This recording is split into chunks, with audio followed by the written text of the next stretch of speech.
بار بار اس چیز کا یہاں پہ تذکرہ آ رہا ہے، تاکید دلانا مقصود ہے کہ یاد رکھو ان عقائد پہ ایمان رکھنا بہت ضروری ہے، ان کے بغیر چھٹکارا نہیں ہوگا۔ پہلا تذکرہ جو ہے وہ اللہ کی وحدانیت کا، اس کے ساتھ کوئی شریک نہیں ہے اور اس کے شرک کے ساتھ کوئی معافی نہیں ہے، اور دوسرا تذکرہ پیغمبر دو جہاں حضرت محمد رسول اللہ صلی اللہ علیہ وسلم کی رسالت کا، کہ آپ کی رسالت یقینی ہے، سچی ہے، اس میں کوئی شک و شبہ نہیں ہے، اور تیسرے نمبر پہ قیامت کا بیان ہے، مرنے کے بعد دوبارہ اٹھنے کا بیان ہے، کہ یاد رکھو جو لوگ اس چیز کے قائل ہیں، جو یہ کہتے ہیں کہ مرنے کے بعد دوبارہ کیسا زندہ ہوں گے، تو ہر حال میں تو بھائی زندہ ہونا پڑے گا، ہر حال میں اللہ کی بارگاہ میں حاضری دینی پڑے گی۔ جب تم اللہ کی بارگاہ میں حاضری دو گے تو پھر اس وقت تمہارے اعمال کا محاسبہ ہوگا، اس وقت تمہیں پتہ چلے گا۔ تو پھر وہ لوگ جو آخرت پہ یقین نہیں رکھتے، تو آپ جانتے ہیں اصل میں جو بھی دنیا میں ہوتا ہے نا، انسان اچھا یا برا کرتا ہے، یا تو بندہ شوق سے کرتا ہے یا خوف سے کرتا ہے، ٹھیک ہے؟ تو جب ایک بندے کا قیامت پہ ایمان ہو تو یقیناً اس کے دل میں ایک خوف ہوتا ہے کہ کل اللہ کے سامنے کھڑا ہو کر میں نے ان کاموں کے جواب بھی دینے ہیں، تو پھر انسان برائی سے بچ جاتا ہے، انسان برائی سے اکثر بیشتر اسی بات پہ بچ جاتا ہے کہ کل اللہ کے سامنے میں نے کھڑا ہونا ہے۔ جب یہ بات دل میں آ جاتی ہے تو برا کام کرتے ہوئے بھی انسان رک جاتا ہے، لیکن اگر دل میں یہ خیال ہو کہ ہم نے مرنا ہے، یہی دنیا ہے، جو عیش کرنے ہیں کر لو، ہے جو مزے کرنے ہیں اسی دنیا میں کر لو، مرنے کے بعد کچھ نہیں ہے، دوبارہ اٹھنا نہیں ہے، جس کا یہ نظریہ ہو، یہ ذہن ہو، پھر وہ جو اچھا برا کرتے رہے اسے کسی قسم کا خیال نہیں آتا، اسے خوف نہیں آتا۔ اس لیے فرمایا یاد رکھو کل قیامت کے دن جب اللہ کے سامنے تم کھڑے ہوگے، دوبارہ اٹھو گے، اللہ کے سامنے حاضری ہوگی، اور اللہ پھر پوچھیں گے بتاؤ یہ حق ہے جو میں نے کہا تھا، میرے پیغمبر نے تمہیں بتایا تھا دوبارہ اٹھنا ہے، کیا یہ بات حق ہے، سچ ہے؟ تو کہیں گے قالوا بلا وربنا، اللہ کی قسم یہ بات حق اور سچ ہے۔ تو پھر اللہ کہیں گے یاد رکھو پھر تم نے اس وقت کیوں جھٹلایا تھا جب میرے پیغمبر نے تمہیں کہا تھا ہے کہ یہ حق ہے، اس وقت کیوں جھٹلایا تھا؟ پھر اب بسم اللہ الرحمن الرحیم۔ وقالوا إن هي إلا حياتنا الدنيا وما نحن بمبعوثين ولو ترى إذ وقفوا على ربهم قال أليس هذا بالحق قالوا بلى وربنا قال فذوقوا العذاب بما كنتم تكفرون صدق الله العلي العظيم۔ تین قسم کے عقائد کا بیان ہوا، اور تینوں عقائد کا تعلق ایمان سے ہے۔ بار بار اس چیز کا یہاں پہ تذکرہ آ رہا ہے، تاکید دلانا مقصود ہے کہ یاد رکھو ان عقائد پہ ایمان رکھنا بہت ضروری ہے،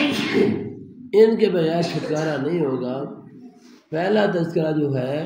وہ اللہ کی وحدانیت کا، اس کے ساتھ کوئی شریک نہیں ہے اور اس کے شرک کے ساتھ کوئی معافی نہیں ہے، اور دوسرا تذکرہ پیغمبر دو جہاں حضرت محمد رسول اللہ صلی اللہ علیہ وسلم کی رسالت کا، کہ آپ کی رسالت یقینی ہے، سچی ہے، اس میں کوئی شک و شبہ نہیں ہے، اور تیسرے نمبر پہ قیامت کا بیان ہے، مرنے کے بعد دوبارہ اٹھنے کا بیان ہے، کہ یاد رکھو جو لوگ اس چیز کے قائل ہیں، جو یہ کہتے ہیں کہ مرنے کے بعد دوبارہ کیسا زندہ ہوں گے، تو ہر حال میں تو بھائی زندہ ہونا پڑے گا، ہر حال میں اللہ کی بارگاہ میں حاضری دینی پڑے گی۔ جب تم اللہ کی بارگاہ میں حاضری دو گے تو پھر اس وقت تمہارے اعمال کا محاسبہ ہوگا، اس وقت تمہیں پتہ چلے گا۔ تو پھر وہ لوگ جو آخرت پہ یقین نہیں رکھتے، تو آپ جانتے ہیں اصل میں جو بھی دنیا میں ہوتا ہے نا، انسان اچھا یا برا کرتا ہے، یا تو بندہ شوق سے کرتا ہے یا خوف سے کرتا ہے، ٹھیک ہے؟ تو جب ایک بندے کا قیامت پہ ایمان ہو تو یقیناً اس کے دل میں ایک خوف ہوتا ہے کہ کل اللہ کے سامنے کھڑا ہو کر میں نے ان کاموں کے جواب بھی دینے ہیں، تو پھر انسان برائی سے بچ جاتا ہے۔ انسان برائی سے اکثر بیشتر اسی بات پہ بچ جاتا ہے کہ کل اللہ کے سامنے میں نے کھڑا ہونا ہے۔ جب یہ بات دل میں آ جاتی ہے تو برا کام کرتے ہوئے بھی انسان رک جاتا ہے۔ لیکن اگر دل میں یہ خیال ہو کہ ہم نے مرنا ہے، یہی دنیا ہے، جو عیش کرنے ہیں کر لو، ہے جو مزے کرنے ہیں اسی دنیا میں کر لو، مرنے کے بعد کچھ نہیں ہے، دوبارہ اٹھنا نہیں ہے، جس کا یہ نظریہ ہو، یہ ذہن ہو، پھر وہ جو اچھا برا کرتے رہے اسے کسی قسم کا خیال نہیں آتا، اسے خوف نہیں آتا۔ اس لیے فرمایا یاد رکھو کل قیامت کے دن جب اللہ کے سامنے تم کھڑے ہوگے، دوبارہ اٹھو گے، اللہ کے سامنے حاضری ہوگی اور اللہ پھر پوچھیں گے بتاؤ یہ حق ہے جو میں نے کہا تھا، میرے پیغمبر نے تمہیں بتایا تھا دوبارہ اٹھنا ہے، کیا یہ بات حق ہے، سچ ہے؟ تو کہیں گے قالوا بلا وربنا، اللہ کی قسم یہ بات حق اور سچ ہے۔ تو پھر اللہ کہیں گے یاد رکھو پھر تم نے اس وقت کیوں جھٹلایا تھا جب میرے پیغمبر نے تمہیں کہا تھا ہے کہ یہ حق ہے، اس وقت کیوں جھٹلایا تھا؟ پھر اب آگ کا عذاب چکھو، اب ہمیشہ ہمیشہ کا ذلت اور رسوائی کو چکھو، اس کو محسوس کرو، تمہیں پتہ چلے کہ تم نے میرے پیغمبر کو کیسے تکذیب کی تھی، کیسے جھٹلایا تھا۔ اب ہمیشہ ہمیشہ کے عذاب کا مزہ چکھو گے تو پھر انہیں جہنم میں ڈال دیا جائے گا، اور جہنم کا عذاب کتنا بڑا ہے، اللہ حفاظت فرمائے، اللہ حفاظت فرمائے۔ یہاں جلانے کے لیے لکڑی کا استعمال ہوتا ہے، ٹھیک ہے، تو وہاں قرآن پاک میں آتا ہے ایندھن جو ہے وہ پتھر ہوں گے، پتھروں سے آگ جلائی جائے گی، بہت سخت ترین، اور اللہ ہم سب کو محفوظ فرمائے، اللہ ہم سب کو محفوظ فرمائے۔ تو یہ کن لوگوں کے لیے؟ خاص طور پر جو یہ نظریات رکھتے ہیں، شرک میں مبتلا ہو جاتے ہیں، خاص طور پر وہ لوگ جو رسول اللہ کی رسالت کے منکر ہوتے ہیں، خاص طور پر وہ لوگ جو قیامت کے بارے میں یقین نہیں رکھتے۔ اللہ نے یہاں اس جگہ پہ ان لوگوں کے بارے میں اعلان فرمایا، اور آخر میں فرمایا یاد رکھو یہ لوگ دنیا کی زندگی میں کہتے ہیں، دنیا کی زندگی کے بارے میں اپنے ذہن میں بٹھا لو یہ بات، یہ دنیا کی زندگی کچھ بھی نہیں ہے، وَمَا الْحَيَاةُ الدُّنْيَا إِلَّا لَهْوٌ وَلَعِبٌ، یہ کچھ بھی نہیں ہے، یہ تو کھیل کود ہے۔ یہاں ایک مفہوم تو یہ ہو سکتا ہے کہ جس طرح بچہ جو ہے نا آتا ہے اپنے کھلونے بناتا ہے، اور جب تھک جاتا ہے نا تو پھر اپنے ہی ہاتھوں سے گرا کر چلا جاتا ہے۔ مٹی سے بچے کھلونے بناتے ہیں نا، کبھی مکان بنا رہے ہوتے ہیں، کبھی محل بنا رہے ہوتے ہیں، کبھی کچھ بنا رہے ہوتے ہیں، جب تھک جاتے ہیں تو خود ہی گرا کے چلے جاتے ہیں۔ تو یا تو پھر اس کا یہ مفہوم ہے کہ یہ ایسے ہی کھیل کود ہے، یعنی تمہارا یہ دنیا میں رہنے کا جو وقت ہے یہ اتنا مختصر ہے جس طرح بچے کا کھیلنے کا وقت ہوتا ہے، ٹھیک ہے، اس کے علاوہ اور کچھ بھی نہیں ہے۔ یا پھر یہ ہے کہ وَمَا الْحَيَاةُ الدُّنْيَا إِلَّا لَهْوٌ وَلَعِبٌ، کہ جو بندے اپنے آپ کو دنیا میں مصروف رکھتے ہیں تو یہ تو کھیل کود میں پڑے ہیں، اصل امتحان آخرت میں ہونا ہے، کامیابی اصل آخرت کی ہے، اپنے آپ کو آخرت کے لیے تیار کر لو، تمہاری زندگی تو وہ ہے، اس کو سنوار لو، یہ دنیا میں نہ پڑے رہو۔ یہ چیز ہے، فرمایا وَمَا الْحَيَاةُ الدُّنْيَا إِلَّا لَهْوٌ وَلَعِبٌ وَلَلدَّارُ الْآخِرَةُ خَيْرٌ لِّلَّذِينَ اتَّقَوْا أَفَلَا تَعْقِلُونَ۔ ترجمہ دیکھیں بات سمجھ میں آ جائے گی۔ فرمایا وَقَالُوا إِنْ هِيَ إِلَّا حَيَاتُنَا الدُّنْيَا، اور وہ کہتے ہیں نہیں ہے یہ